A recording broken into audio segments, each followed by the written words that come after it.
بسم الله الرحمن الرحيم. آمن الرسول بما أنزل إليه من ربه والمؤمنون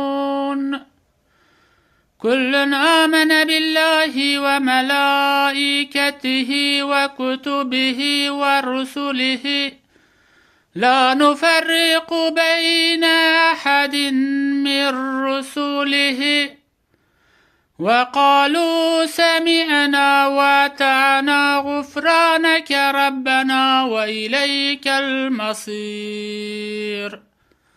لا يكلف الله نفسا إلا وسعها لها ما كسبت وعليها ما اكتسبت ربنا لا تؤاخذنا إن نسينا أو أخطأنا ربنا ولا تحمل علينا إصرا كما حملته على الذين من قبلنا ربنا ولا تحملنا ما لا طاقة لنا به واعف عنا واغفر لنا وارحمنا أنت مولانا فانصرنا على القوم الكافرين.